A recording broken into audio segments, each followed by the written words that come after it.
नमस्कार, खास खबर में आपका स्वागत है। मैं हूं सुधांशु सारस्वत। भारत की राजनीति में फिर से जिन्ना का जिन बाहर आ चुका है। राजनीतिक परिदृश्य कुछ इस तरह बदल रहे हैं कि अक्सर ऐसा सुनने में आ रहा है और देखने में आ रहा है कि इतिहास की चीजों को लेकर नई नई गठजोड़ किए जा रहे हैं, नई नई बातें की जा रही हैं और उनको देश प्रेम की परिभाषा से जोड़ा जा रहा है। ऐसा ही कुछ जिन्ना की तस्वीर जो एएमयू अलीगढ़ मुस्लिम यूनिवर्सिटी में लगी हुई थी उसको लेकर भी हो रहा है और काफी विवाद तूल पकड़ चुका है।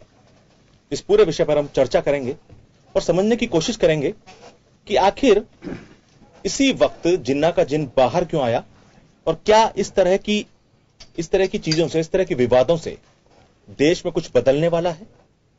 लेकिन उससे पहले एक रिपोर्ट देखते हैं।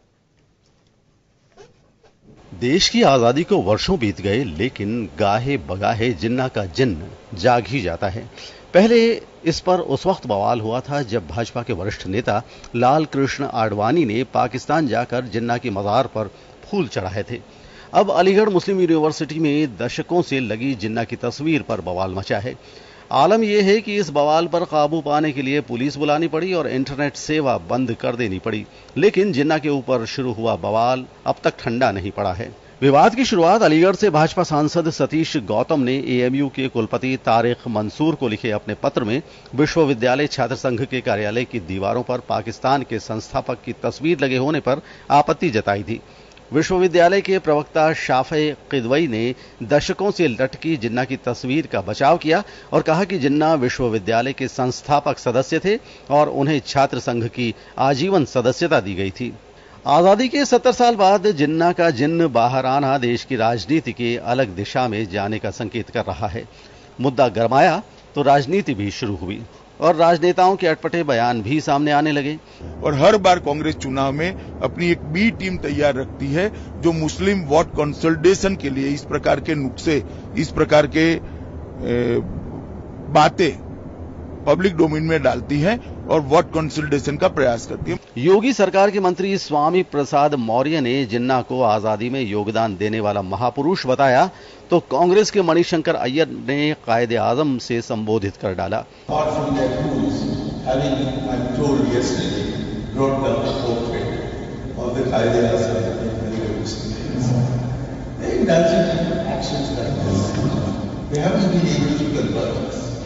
चाहे जो हो, इस मुद्दे पर विकृत राजनीति होना बेहद खतरनाक संकेत है और इसको यहीं पर रोकना होगा। ब्यूरो रिपोर्ट, जन टीवी न्यूज।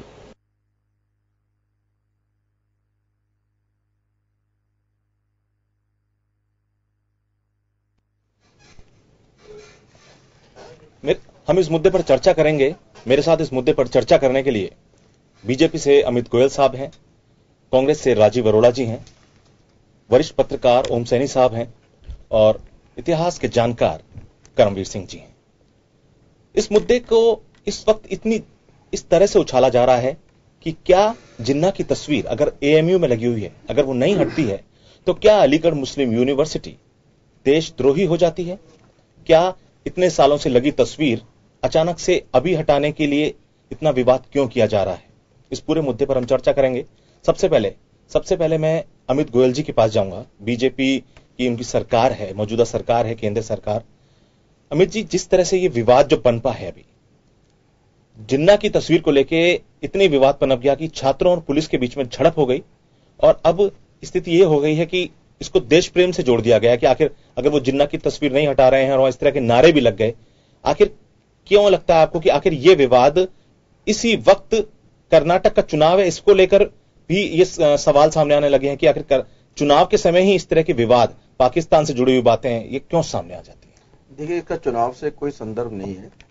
आप ये देखिए, जिन्ना पूरे आजाद भारत के बाद में भी और आजाद भारत से पहले भी एक बहुत विवादास्पद व्यक्ति रहे, जिस व्यक्ति के कारण देश का विभाजन हुआ, लाखों लोगों का कत्ल हुआ, इंसानियत मरी और एक भारत 2 टुकड़ों में तब्दील हुआ।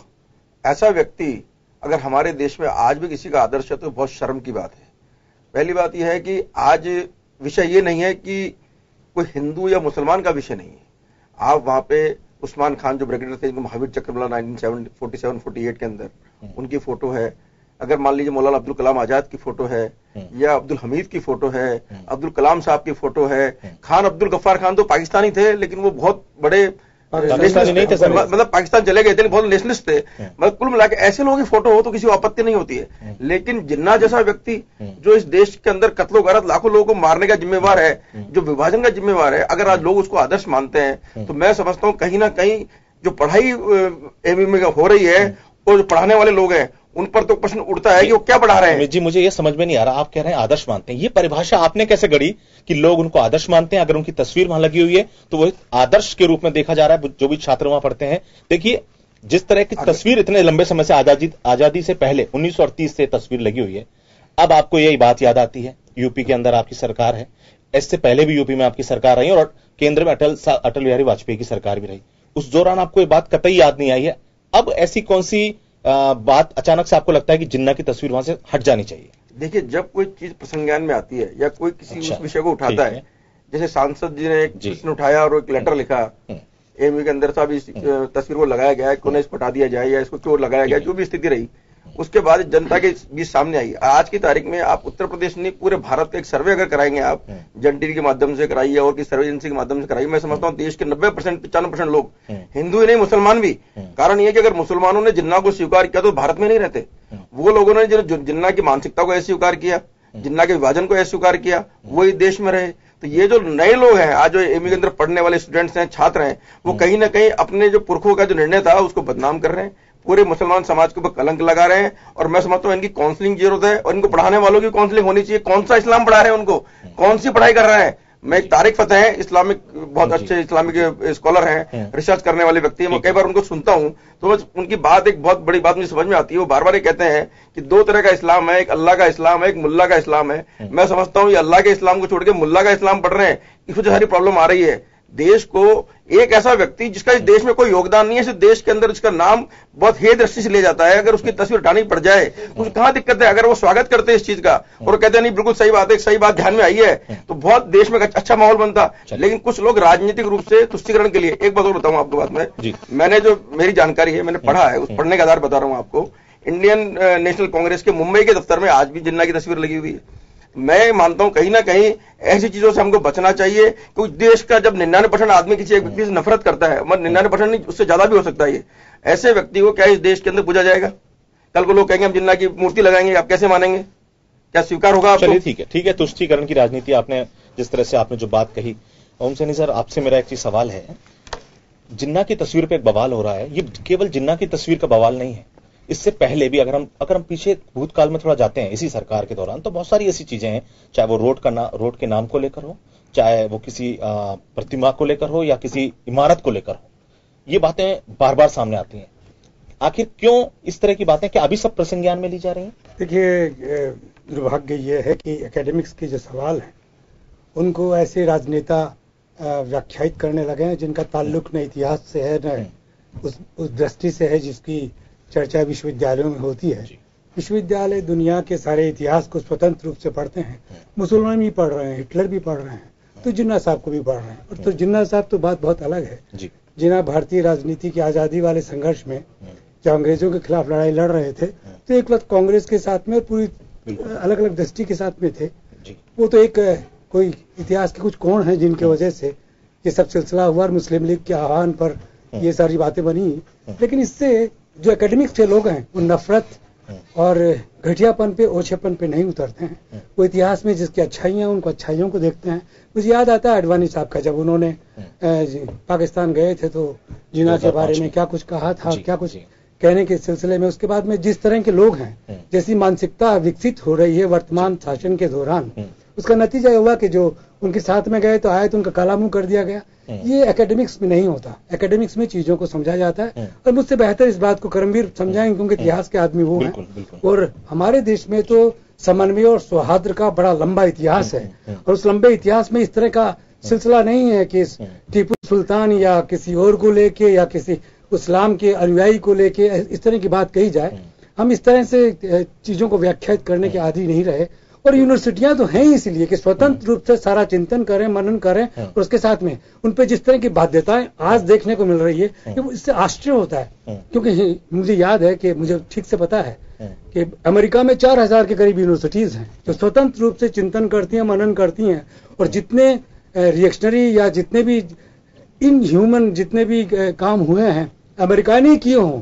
वियतनाम के लिए सबसे बड़ा आंदोलन अगर हुआ तो अमेरिका में ही हुआ, और अमेरिका के लोगों के माध्यम से हुआ। यानी स्वतंत्र रूप से चिंतन की धाराएं निकलती रहती हैं और टकराती भी हैं और बेहतर भी होती हैं और साथ आगे चलती है। ठीक वही बात हिंदुस्तान में देखने को चल रही थी। आजादी के बाद में कभी किसी ने सवाल नहीं उठाए। आज जो सवाल उठाए जा रहे हैं, मुझे लगता है कि जिस तरह की राजनीति चल रही है उसमें पोलराइजेशन नजर आता है कि कहीं पर हिंदू पोलराइजेशन है, कहीं इस्लाम का मुस्लिम पोलराइजेशन है। ये अपने आप में बड़ा खतरनाक रास्ता है। और ये जो सौहार्द और समन्वय वाला रास्ता हमारे मुल्क का रहा है, जो कॉन्स्टिट्यूशन के माध्यम से चलता रहा है, वो अपने आप में एक तरीके से सब परेशानी पैदा करेगा। मुझे समझ राजनेताओं को चाहिए। मुझे याद आता है अटल जी की जो उदारता थी, और इसलिए वो कहा करते थे कि राजधर्म एक अलग चीज है। राजधर्म को जब आप अपनाते हैं तो उसके बाद में आप हिंदुस्तान के संविधान को अपनाते हैं, और संविधान जिस तरह की ताकीद करता है, जिस तरह के इशारे करता है, संकेत करता है, उसी रास्ते पे चलना चाहिए। लेकिन आजकल जो हो रहा है, राजनेता जिस तरीके से संविधान की अनदेखी करके अपनी मनचाही जो जिस तरह की शक्लें बना रहे हैं, वो अपने आप में बड़ी दिक्कत पैदा करेंगे। और इतिहास क्या है, इतिहास में कैसे जिन्ना को याद किया जाता है, मेरा ख्याल है करमवीर ठीक तरीके से बता सकते हैं। ठीक बात कही आपने कि जो हिंदुस्तान का जो एक रूपरेखा रही, जो हिंदुस्तान की पहचान है, वो हिंदुस्तान के सौहार्द से है। मैं बिल्कुल करमवीर जी के पास जाऊंगा, लेकिन एक क्विक रिएक्शन में राजीव अरोड़ा जी से चाहूंगा कि सर, ये देखिए जिस तरह से जो राजनीति परिदृश्य बदल रहा है, राजनीतिक परिदृश्य पोलराइजेशन के ऊपर हो रहा है कि कोई पार्टी साफ साफ यहां तक कह देना कि हमें हिंदुओं के वोट मिलते हैं, इस तरह की बातें आ जाना, या कांग्रेस पर आरोप लगते रहना कि मुसलमानों को केवल तुष्टीकरण की राजनीति मुसलमानों के साथ जुड़ के करती आई है। आपको क्या लगता है वर्तमान परिदृश्य में अब किस तरह से आप देख रहे हैं राजनीति का जो परिदृश्य है किस तरफ जाता हुआ देखते हैं? देखिए, इस बात पे काफी सच्चाई है। लोगों ने जो इतिहास को देखते हैं, जिन्होंने हिंदुस्तान के पिछले चुनाव देखे हैं, ओम सैनी जी अभी आपको बता ही रहे थे कि हमारे यहाँ इस क्षणिक भावुकता पे मतदान कराने का एक सिलसिला शुरू हुआ है। और वो सिलसिला इसलिए शुरू हुआ है कि अगर हम धर्म के नाम के ऊपर देश को बांटें, लोगों को पोलराइज करें, और उन वोटों के कारण हम चुनाव जीत सकें, तो हमने देखा है कि हर चुनाव से पहले, पिछले दिनों आपको मालूम है गुजरात में चुनाव हुए, उससे पहले औरंगजेब के ऊपर की बातें, अलाउद्दीन खिलजी की बातें, जो कि गुजरात का चुनाव खत्म होती सारी बातें खत्म हो गई। तभी लोग बार बार कहते हैं कि जिन्ना का जिन अभी क्यों निकल के आया। अगर जैसे आप बता रहे थे, अगर वो एक जमाने से 1938 से अगर उनकी तस्वीर लगी हुई है, या 70 साल पहले से तस्वीर लगी हुई है, तो आज 70 साल बाद जब केंद्र के अंदर भारतीय जनता पार्टी की सरकार रह चुकी है, उत्तर प्रदेश में रह चुकी है, तो उनके सांसद को अभी पत्र लिखे इस बात को मुद्दा बनाने की क्या आवश्यकता थी, और इससे किस प्रकार जो नए रेस्क्यू गैंग हैं उनको जिन्ना जी से क्या संदेश मिल रहा है। क्योंकि तस्वीर पहले से लगी हुई है, आज 70 साल पहले भी जो वहां पढ़ते, 60 साल पहले पढ़ते थे, तब भी तस्वीर लगी हुई थी। तो मुझे समझ में नहीं आता कि मेरे ख्याल से हम अनावश्यक रूप से इस बात को तूल दे रहे हैं, इतिहास को ध्यान नहीं दे रहे, और एक ऐसा मुद्दा बना रखा है जिससे इस देश के अंदर अशांति का वातावरण पैदा हुआ। अलीगढ़ के अंदर इंटरनेट बंद हो गया, एएमयू के अंदर इतने से हड़ताल चल रही है, लाठीचार्ज हो रही है। तो मेरे ख्याल से ये सब चीजें आने वाले चुनावों को देख के की जाती हैं और की जा रही हैं, और इसको रोकना चाहिए। ये इस देश के लिए, इस देश के प्रजातंत्र के लिए अच्छा नहीं है। और आने वाले समय के अंदर हम जो प्रेम शांति सद्भावना का वातावरण रखना चाहते हैं इस देश के अंदर, जो लोग भी यहाँ रहते हैं साथ के अंदर रहे। और ये बात भी सच है कि हिंदुस्तान का बहुत सारा जो माइनॉरिटी का तबका है, वो शायद जिन्ना को कुछ नहीं मानता होगा, क्योंकि वो मानते होते तो शायद वो पाकिस्तान जा चुके होते। ये कभी भी ये बात नहीं कही गई, लेकिन खाली एक इश्यू को बना के, क्योंकि जिन्ना पाकिस्तान के अंदर आदरणीय है और उनकी फोटो यहाँ पे लगी हुई है, उसके मुद्दा बनाया जाए, मेरे ख्याल से ये एक बहुत ही एक निम्न स्तर की सोच है। और ऐसी चीजों को राजनीति से दूर रखना चाहिए, और खास तौर से चुनाव के समय उसको वोट डालने की मशीन या प्रक्रिया के रूप में काम में नहीं लेना चाहिए। ठीक, ठीक।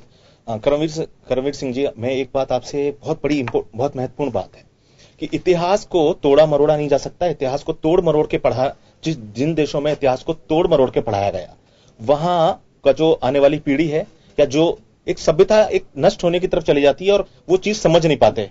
एक बात सबसे बड़ी बात कि जब जो जिन्ना की तस्वीर वहां 1938 से लगी हुई है और इतिहास में इतिहास एक पहचान होता है एक देश की, आपको क्या लगता है कि किस तरह से एक इतिहासकार के नाते आपको क्या लगता है कि इसको किस तरह से देखते हैं आप इस पूरे मामले को? जी, हिस्ट्री का जिसको फादर कहा जाता है, हिस्टोरी का लिखने वाले हेरोडोटस ने जो शुरुआत में अपने अकाउंट्स लिखे, उन्होंने इस पे लिखा कि पर्शिया और यूनान के बीच में जो बार बार वॉर हो रहे थे और उसमें बार बार यूनान है वो हार जा रहा था। इसलिए हेरोडोटस ने सोचा कि क्या ऐसी खूबियां हैं पर्शियन आर्मी में जिसकी वजह से हम हार जाते हैं और हमारी कमजोरियां क्या है, उसको उन्होंने लिखना शुरू किया। बार बार यूनान हारता रहा, लेकिन इतिहास इसलिए उन्होंने लिखा कि उससे कमियों से हम सीख सके, अपनी कमजोरियों को हम ठीक कर सके और उनके जो स्ट्रॉन्ग पॉइंट है उनके ऊपर हम लोग हिट कर सके, इसलिए उन्होंने हिस्ट्री लिखा। सो हिस्ट्री किसी को ग्लोरीफाई करने के लिए नहीं होता, किसी का गुणगान करने के लिए नहीं है, ये कोई नैतिक शिक्षा देने के लिए नहीं है। हिस्ट्री है वो सीखने के लिए होता है, ताकि पास्ट से हम सीख सके और फ्यूचर लाइन हमारे एक अच्छा हो सके, इसलिए हिस्ट्री होता है। और जिस देश ने भी हिस्ट्री के साथ खिलवाड़ किया उसका हालत कभी भी अच्छा नहीं रहा। और ऐसा क्यों हो रहा है? इस देश की भारत सरकार के मानव संसाधन विकास मंत्रालय की जो रैंकिंग है उसके अकॉर्डिंग भारत के जो टॉप 5 रैंक में आने वाले विश्वविद्यालय सभी को क्यों बर्बाद किया जा रहा है? फर्स्ट रैंक एचआरडी मिनिस्टर ने दिया ही, जेएनयू को खत्म कर दिया इन्होंने। दूसरा हैदराबाद यूनिवर्सिटी सेकंड रैंक है एचआरडी मिनिस्ट्री की, उसमें बर्बाद कर दिया। तीसरा जादवपुर यूनिवर्सिटी का हाल देखिए क्या है। अब ये अलीगढ़ ही बचा था, इसको भी आप कर दीजिए जी। और जैसा कि आपने बड़े अच्छे से अभी तक एक्सप्लेन किया है कि 1938 से ये तस्वीर वहां टंगी हुई है, लेकिन इतना ही अगर देशभक्ति, इसमें कोई दो राय नहीं है कि जिन्ना है वो 2 नेशन थ्योरी के जनक माने जाते हैं। धर्म के नाम पर उन्होंने भारत के 2 टुकड़े किए, लेकिन क्या धर्म के नाम पर भारत कभी बट पाया? अगर ऐसा होता तो बांग्लादेश है वो पाकिस्तान से कभी भी अलग नहीं हो पाता। सो उसके कुछ पॉलिटिकल रीजन भी उसके पीछे रहे, उसके भी हम लोग तय में जाएंगे।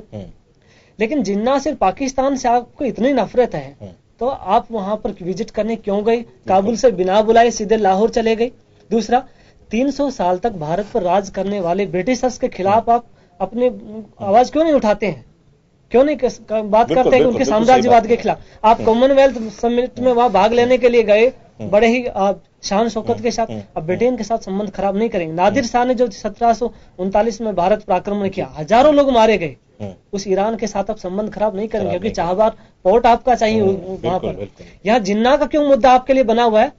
भारत, पाकिस्तान और बांग्लादेश, इंडियन सब कॉन्टिनेंट हमारा एक, हम लोग एक शेयर्ड कल्चर है, हमारा शेयर्ड हेरिटेज है। इस साझा विरासत में जिन्ना भी एक पहलू है, जो कि वो एक अलीगढ़ मुस्लिम यूनिवर्सिटी में डोनर भी रहे हैं और दूसरा वहाँ की एक आजीवन सदस्यता भी उनको दी गई है। मौलाना आजाद कलाम को और दूसरे लोगों को भी मिला हुआ है, उनका भी वहां पर पोर्ट्रेट है वो टंगा हुआ है।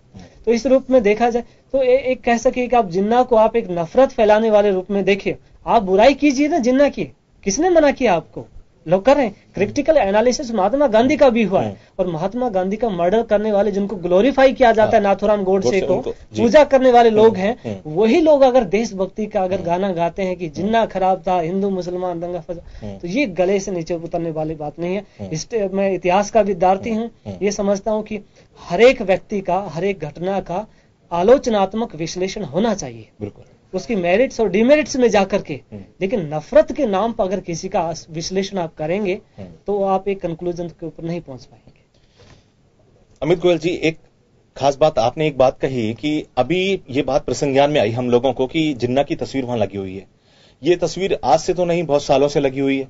लेकिन एक बात आप देखिए, ये जिन्ना वही है जब लोकमान्य तिलक को जो अखबार केसरी के मामले में देशद्रोह का मुकदमा लगाकर अंग्रेजों ने फंसा दिया और जिन्ना उनका केस लड़ते हैं, उनको बरी कराते हैं उस मामले से, उनको केस लड़ते हैं, तो उस समय जिन्ना एक देश के निवासी की तरह और एक बैरिस्टर की तरह अपना काम कर रहे थे। अब आप कहते हैं कि जिन्ना की वहां तस्वीर इतनी ज्यादा समस्या क्यों है आपको उस तस्वीर लगने से?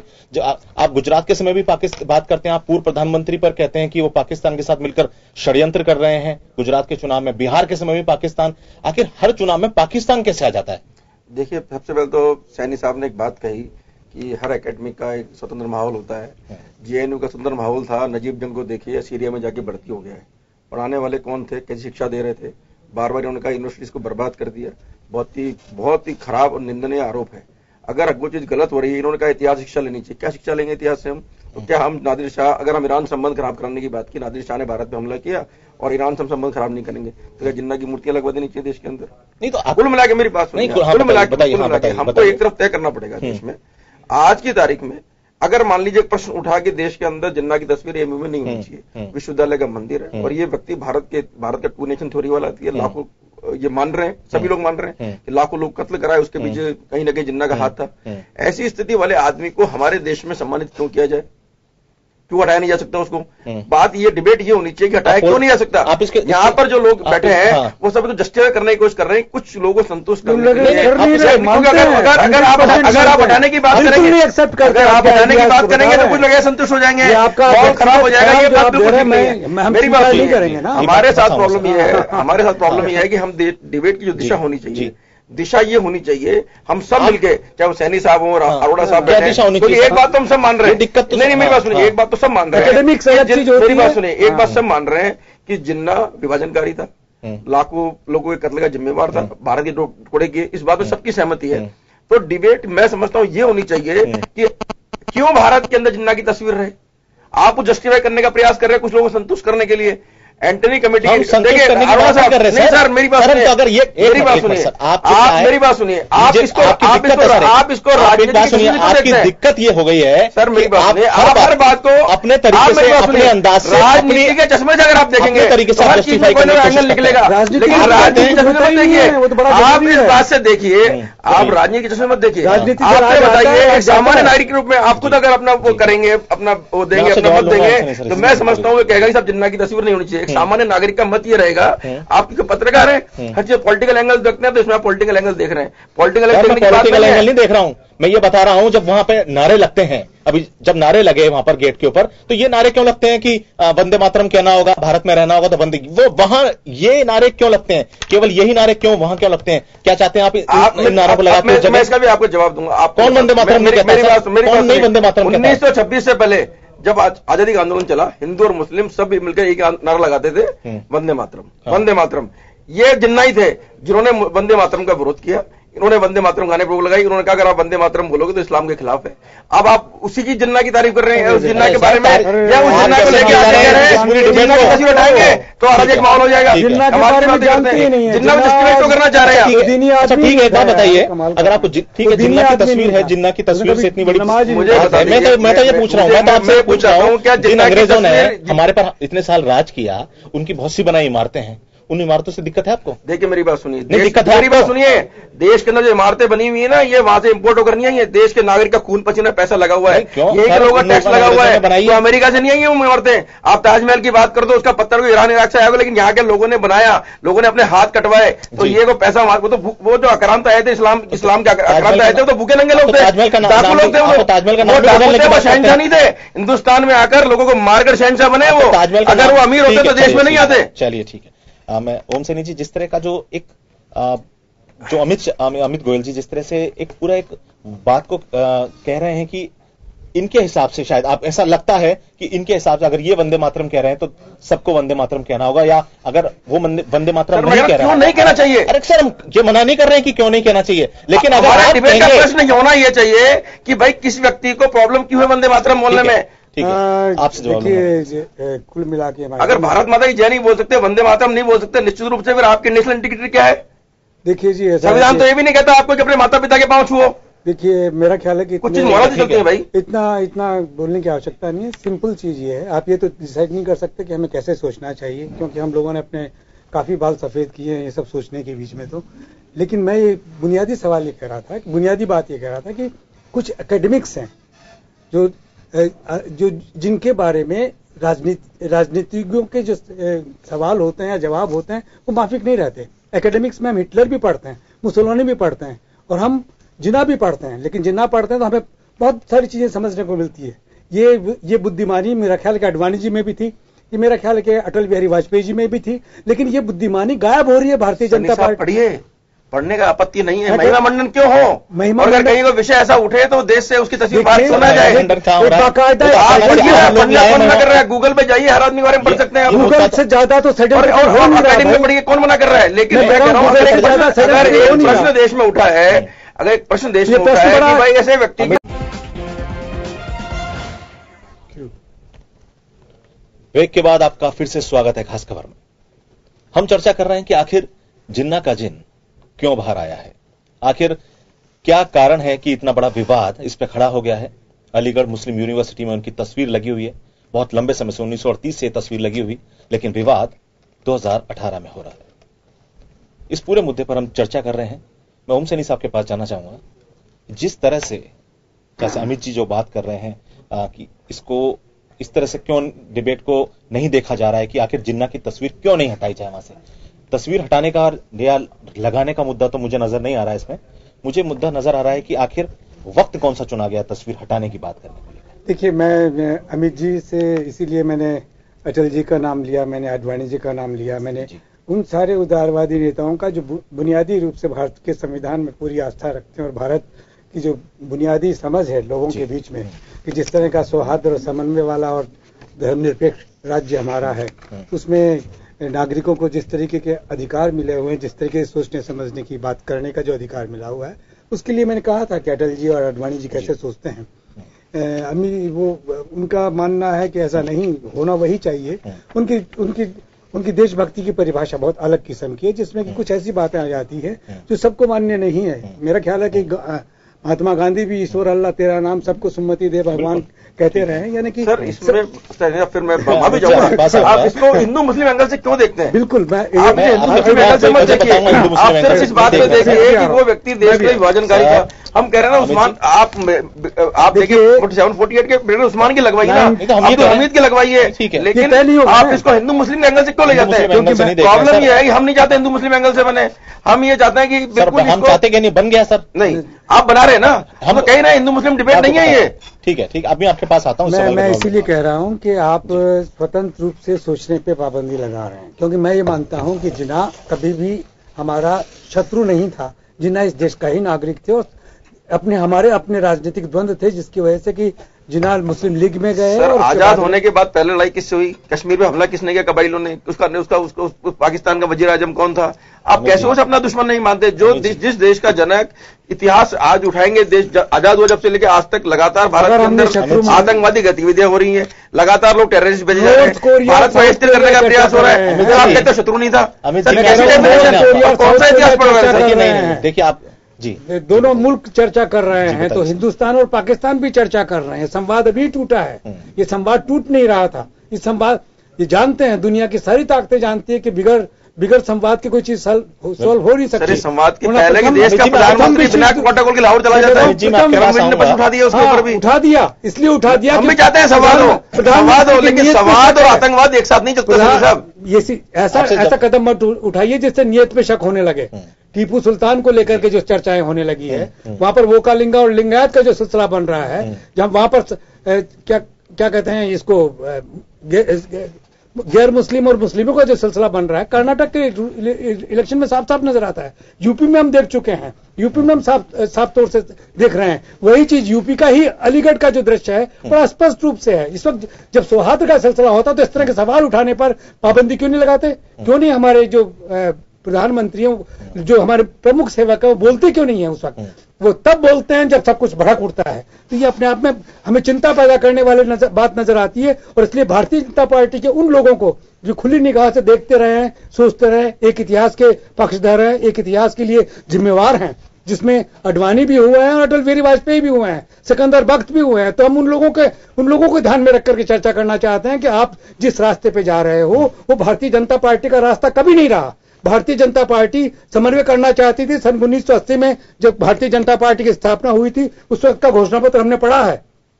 अब्दुल करीम छागला जब अध्यक्षता कर रहे थे और उन्होंने कहा था कि मध्यम वर्ग की पार्टी का विकल्प पैदा हो गया है, कांग्रेस का विकल्प पैदा हो गया है, उस वक्त कहा था उन्होंने। लेकिन वो पार्टी अब जिस तरीके के रास्ते पे जा रही है, उस पर हमें ऐतराज है कि वो सौहार्द वाला रास्ता नहीं है, वो सद्भाव वाला रास्ता नहीं है, वो कन्फ्रंटेशन वाला रास्ता है और वो बढ़ता ही जा रहा है। इसलिए आपसे कह रहे हैं कि आप उस रास्ते पे आइए जिसपे आप कहना है इसमें। आप ये देखिए, इसका सबसे बड़ा दल कांग्रेस 2014 की इलेक्शन की हार होती है, एंटनी कमेटी एक रिपोर्ट बनाती है, उस रिपोर्ट में बाकायदा लिखती है उसके अंदर कि कांग्रेस इसलिए आ रही कि कांग्रेस के ऊपर पूरी तरह जो स्थिति है देश के अंदर मुस्लिम तुष्टीकरण की, लेकिन मोहर लग गई है कि कांग्रेस सिर्फ मुसलमानों की बात करते, हिंदुओं की बात नहीं करती। पहली बात, देश की सबसे बड़ी पार्टी हाल बता रहा हूं आपको। दूसरी पार्टी समाजवादी पार्टी, उसका क्या समीकरण था? मुसलमान यादव, बसपा की बात करती है, दलित की बात करती है। अगर भारतीय जनता पार्टी 125 करोड़ लोगों की बात कर रही है, दिक्कत क्या आ रही है आप उसको? मैं आपसे नहीं, एक मिनट, मैं आपकी जवाब राजीव अरोड़ा जी से लेता हूं कि जिस तरह अभी इन्होंने कहा कि कांग्रेस में मुस्लिम तुष्टीकरण के आरोप, ठीक है, लगते रहे हैं, मुस्लिम तुष्टीकरण के आरोप कांग्रेस पर लगे हैं, लेकिन एक सवाल मेरे जहन में भी उभर रहा है, मैं अमित जी से भी पास जाऊंगा कि क्या कि कांग्रेस के शासनकाल में क्या हिंदू बिल्कुल कुचले और दबे कुचले थे? ऐसा तो नहीं था, हिंदू तब भी रह रहे थे और आज से नहीं हजारों सालों से हिंदू रह रहे हैं इस देश में।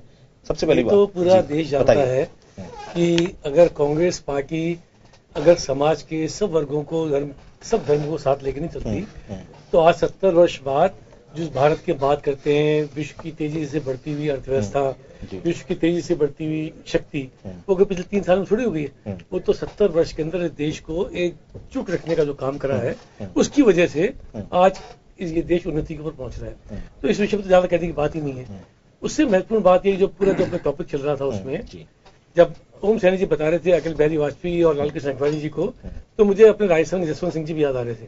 तो अडवाणी जी गए, जसवंत सिंह जी गए, पाकिस्तान गए, वहां पर उन्होंने क्या कहा, क्या लिखा, क्या बोले, और यहाँ पे आके उन पे दबाव डाला गया, तो उन्होंने कहा कि मैं अपनी बात से पीछे हटने वाला नहीं हूँ, जो बात मैंने कही है उसके अंदर सत्यता है।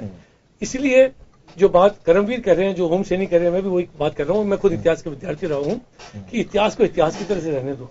किस व्यक्ति की क्या भूमिका रही है इस देश की, पहले आजादी का आंदोलन में, उसके बाद अगर हिंदुस्तान पाकिस्तान बना तो वो बात अलग होगी, ये इतिहास के पन्नों के अंदर लिखा हुआ है। उसकी फोटो को हटाना या उसकी फोटो को नहीं लगाना या किसी व्यक्ति को किसी पाठ्य पुस्तक की चैप्टर के अंदर रखना और हटाने से आप इतिहास को नहीं बदल सकते, क्योंकि इतिहास को आपको अपने अपने वास्तविक रूप के अंदर आपको लिखना पड़ेगा, आने वाली जनरेशन को बताना पड़ेगा। वो कोई मैनिपुलेटेड नहीं हो सकता। आप उसको उसकी छवि को अच्छा या खराब नहीं कर सकते, किसी को ग्लोरीफाई नहीं कर सकते, किसी के खिलाफ में नहीं लिख सकते। जो तथ्य है वो लिखो।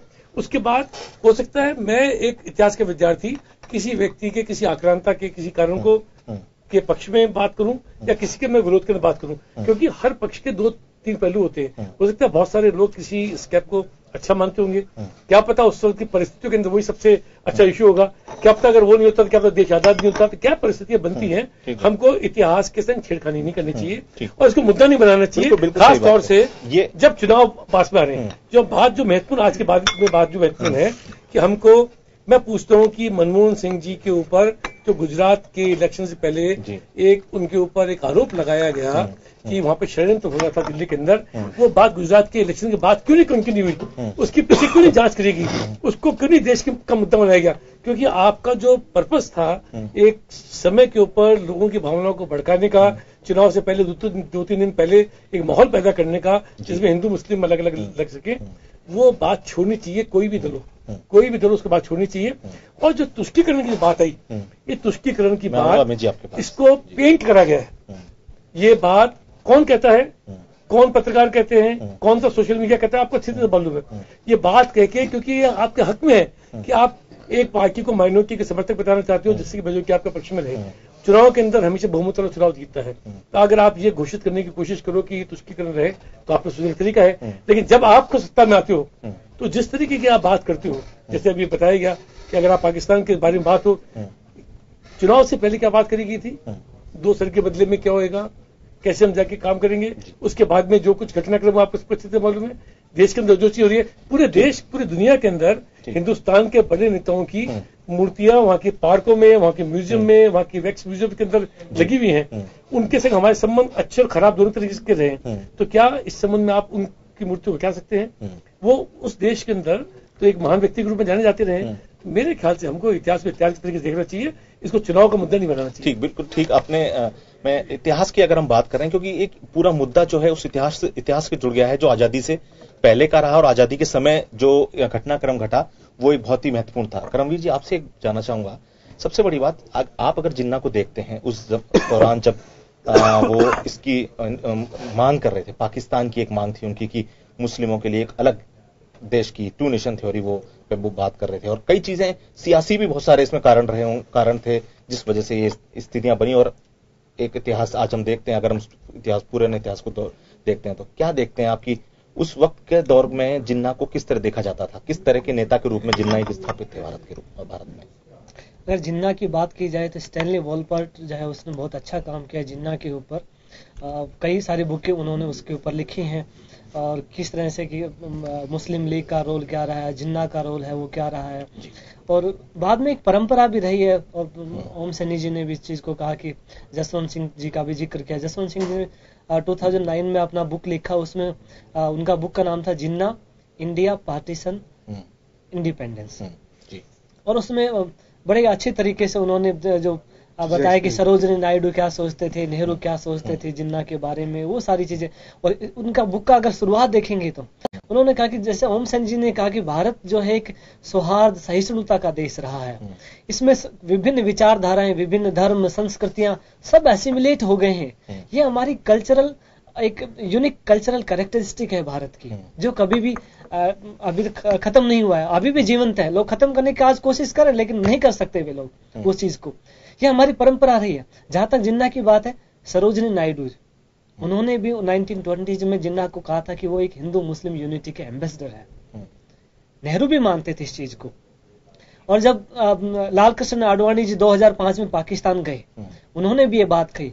और सबसे अच्छी बात, उन्होंने जब जिन्ना के मजार पे गए तो विजिटर बुक में क्या लिखा उन्होंने लिखा कि इतिहास में विभिन्न व्यक्ति ऐसे हुए हैं, कई कैरेक्टर ऐसे हुए हैं जिन्होंने अपने कामों से एक नई छाप छोड़ी है। उनमें से जिन्ना भी एक है, उनका भी एक मेजर कंट्रीब्यूशन है।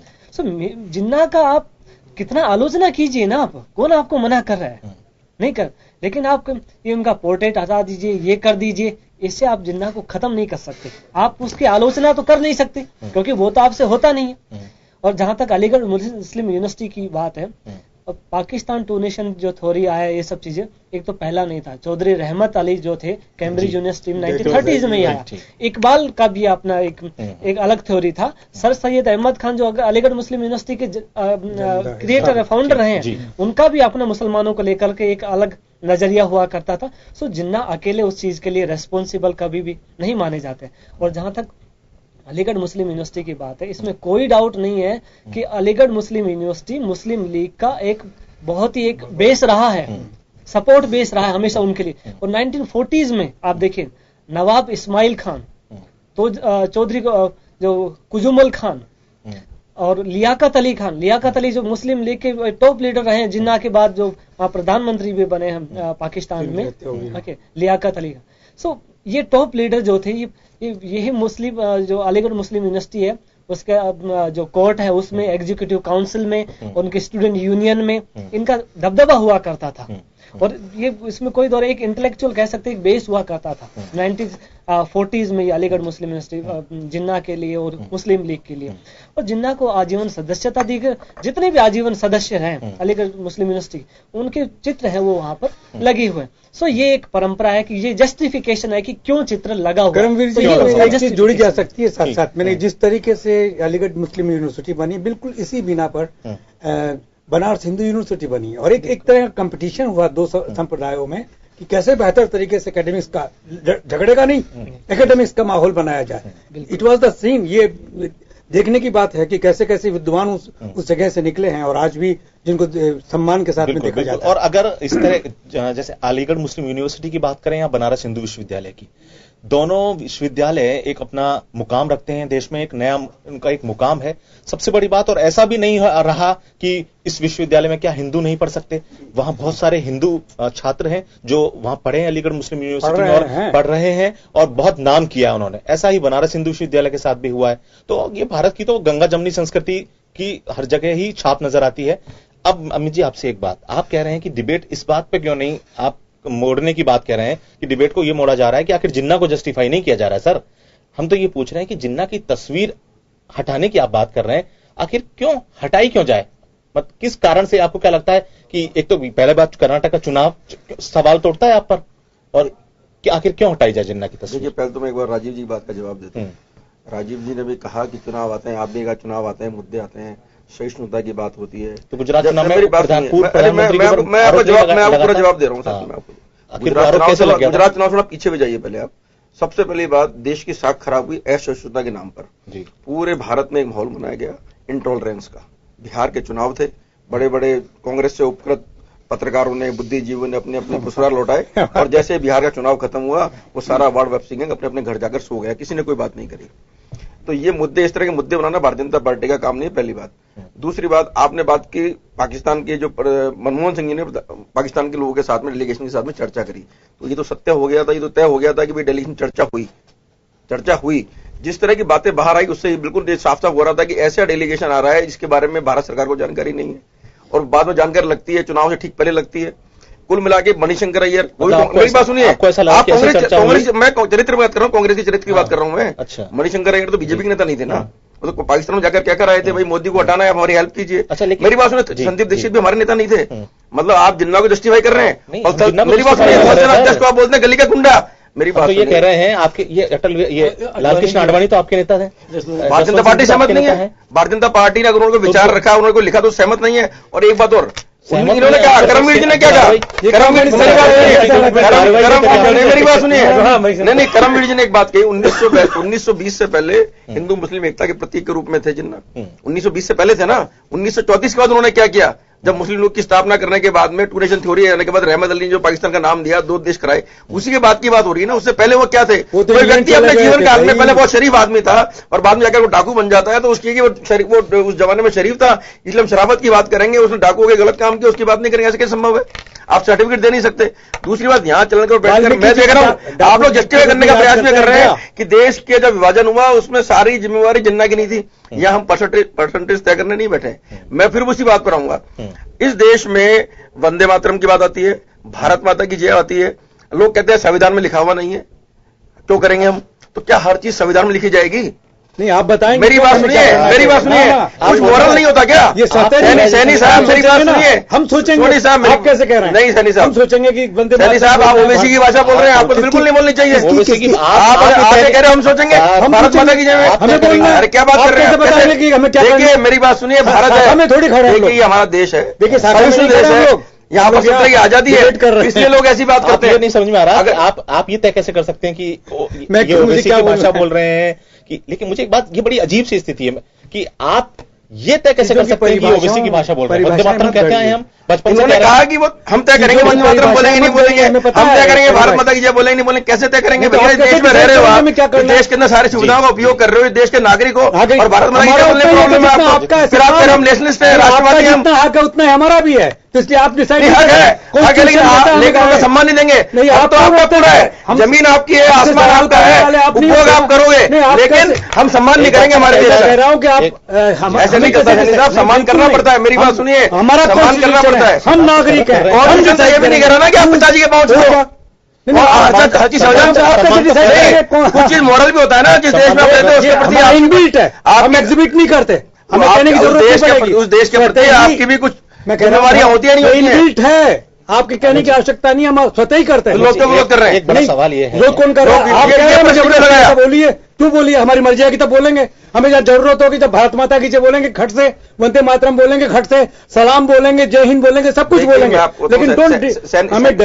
सैनी साहब मेरी बात सुनिए, कुछ चीजें, हर चीज नियम से नहीं चलती है, कुछ चीज मॉरल से भी चलती है देश में, और मॉरल ये कहता है कि हम देश के नागरिक हैं और देश के प्रति हम संविधान रखें, कॉन्स्टिट्यूशन का सम्मान रखें। अगर हमारे देश में एक थ्योरी है भारत माता की, हम सदियों से बोलते हैं, वंदे मातरम आजादी से पहले का नारा भी था, लोग विरोध करते हैं और फिर आप लोग उसको जस्टिफाई करते हैं। नहीं, विरोध कौन कर रहा है? विरोध करते हैं खट से ना, कौन विरोध करता है? गाना है ना बहुत लंबा, और जैसे भारतीय जनता पार्टी कहती है वंदे मातरम बोलना पड़ेगा, आप कह रहे हो कि आप सांप्रदायिक हो गए हो, आप कैसे लोगों को डिक्टेट कर सकते हो? हमने नहीं कहा, कह रहे हैं अभी आपने कहा। अच्छा, आप कह रहे हैं जिन्ना की तस्वीर पे आप बात करते हैं, आप तो जो रोड्स हैं, जो दिल्ली में कई ऐसी जो औरंगजेब की नाम से रोड थी, हटाया हमने, चेंज किया है, हमने उत्तर प्रदेश में चेंज किया है, बहुत सारे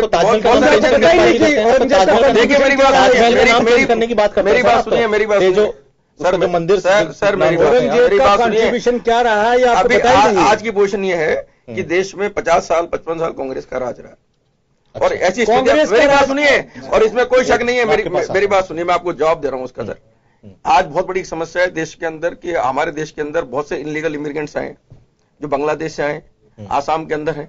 आप देखिए आसाम का भौगोलिक संतुलन बिगड़ गया, कांग्रेस के 2 मुख्यमंत्री, बता रहा हूं, आप तुष्टिकरण की बात बता रहा हूं आपको मैं, जिसे आप बार बार बीजेपी आरोप लगाते हैं, कांग्रेस के 2 मुख्यमंत्री बीपी चिलोहा, हितेश्वर शोकिया, उन्होंने अपने अपने समय पर, कांग्रेस की सरकार थी भारत में, अगर पत्र लिखा कि साहब ये बहुत ज्यादा बांग्लादेशी यहाँ आ रहे हैं, यहाँ का जो लोकल स्ट्रक्चर बदलता जा रहा है, धीरे धीरे आबादी बढ़ती जा रही है, और यहाँ पर संसाधनों का उपयोग कर रहे हैं, कानून व्यवस्था की स्थिति खराब है, इनके ऊपर रोक लगाई जानी चाहिए या इनके वोटिंग वो बंदी बननी चाहिए।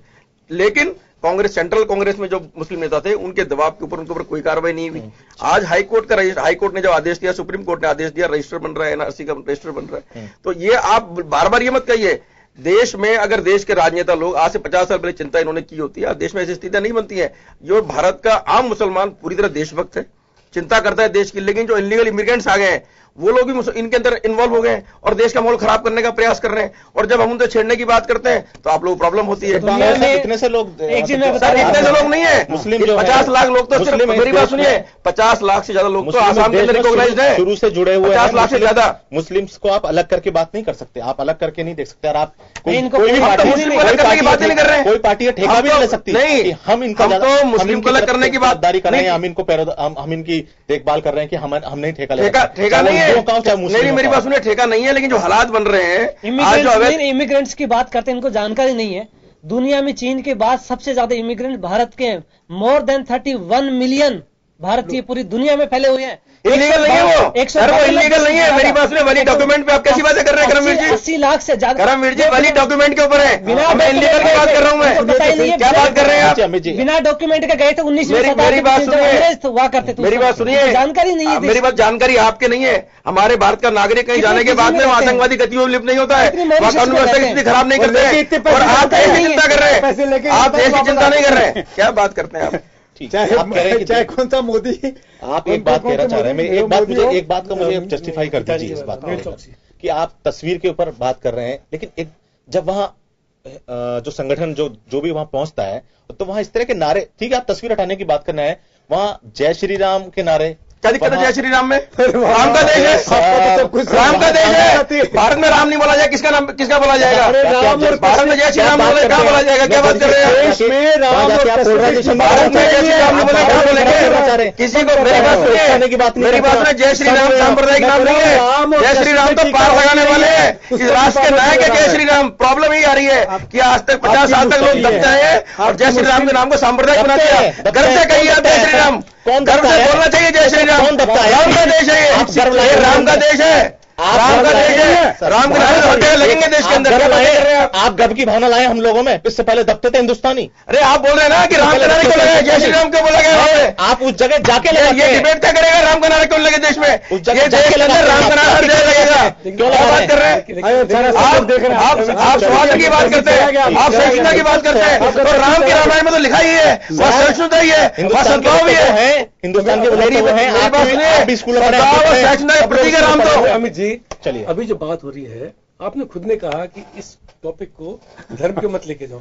आपने शुरू में ये कहा, फिर आप देखिए राम इस राष्ट्र के नायक है, लेकिन राम को सिर्फ आप मेरे पास कि जिन्ना की बात हुई धर्म, एक तरफ आप कहते हैं धार्मिक, एक तरफ तो आप कह रहे हैं कि राम रहीम, आप क्या बात कर रहे हैं? आप जिन्ना के ऊपर आओ, धर्म स्पीक फर्स्ट।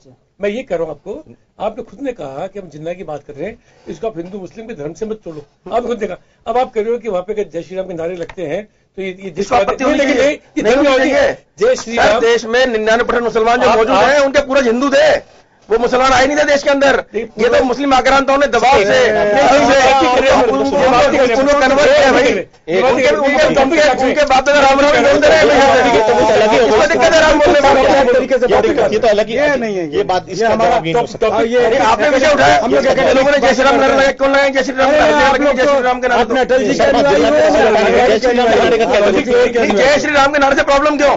अरे प्रॉब्लम जय श्री राम का नाम क्या सांप्रदायिक है? अगर आप मेरे घर पे आके बताइए जय श्री राम के नारे लगेंगे, जय श्री राम का नारा क्यों लगा तरीके से हल्ले मचा? राम का देश है भैया। अरे राम की अमित जी एक मिनट, नहीं आप कुछ बोल रहे थे पहले, आप मैंने बोला था कि इसको हम जो टॉपिक इस बात कर रहे हैं कि भाई जिन्ना की का जिन क्यों बाहर निकला, क्या ये चुनाव से जुड़ा हुआ है? चुनाव से नहीं जुड़ा हुआ तो हमको उसके बारे में बात करनी चाहिए, ना कि इसको हम धर्म के ऊपर लेके जाए जो शुरू कर रहे थे कि भाई कौन से नारे लगे, क्यों नहीं लगे, लगने चाहिए। प्रैक्टिकल बात है, हम इतिहास की बात कर रहे हैं, एक शिक्षा के मंदिर की बात कर रहे हैं, वहाँ पे हर विचारधारा के, हर धर्म को विश्वास करने वाले लोग होते हैं। हम किसी को अपनी बात थोप नहीं सकते, हम किसी को मात नहीं करनी चाहिए। आज रेलिवेंट टॉपिक ये है कि जिन्ना का जिन इलेक्शन से पहले क्यों निकल के बाहर आता है। ठीक है, हाँ करमवीर जी आप कुछ कह रहे थे, समय बहुत कम बचा, बहुत शॉर्ट। मुझे लगता है कि पहले तो इनको एक जानकारी रखना चाहिए कि आरएसएस का जो अखंड भारत का कॉन्सेप्ट क्या है, greater India, India's forest colony, और ये अखंड भारत के कॉन्सेप्ट क्या है। अखंड भारत में ये लोग सबको शामिल करते हैं, पाकिस्तान, बांग्लादेश, श्रीलंका, बर्मा, सब उसमें आ गए, तब तो पाकिस्तान को आप शामिल कर रहे हैं। जिन्ना की बात आती, जिन्ना टू नेशन थ्योरी के जनक भी थे, पाकिस्तान बनाने में भी रहे हैं, कायद आजम कहा जाता, कायद आजम यानी कि ग्रेटर मैन उनके लिए है वो। सो जिन्ना का क्रिटिकल एनालिसिस होना चाहिए, इतिहास की किताबों में होना चाहिए, यूनिवर्सिटीज में होना चाहिए, लेकिन यूनिवर्सिटीज को डिबेट, डिस्कशन और डिसेंट के लिए स्पेस जो है वो बना रहना चाहिए। उसको प्लीज खत्म मत कीजिए, नहीं तो ये देश खत्म हो जाएगा। बिल्कुल जिस तरह से पूरी जो चर्चा है, जिस तरह से करमवीर जी ने कहा कि जिन्ना का जो उनका क्रिटिसिज्म होना चाहिए, जो स्थितियां वो जो पैदा हुई, या टू नेशन थ्योरी की उन्होंने बात करी, वो हिंदुस्तान के लिए हीरो कतई नहीं हो सकते, हीरो की यहां बात नहीं है।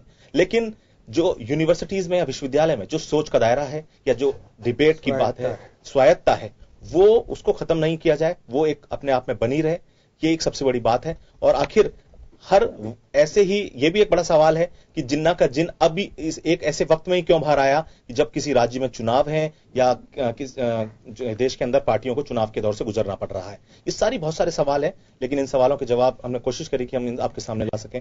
डिबेट में इतना ही। नमस्कार।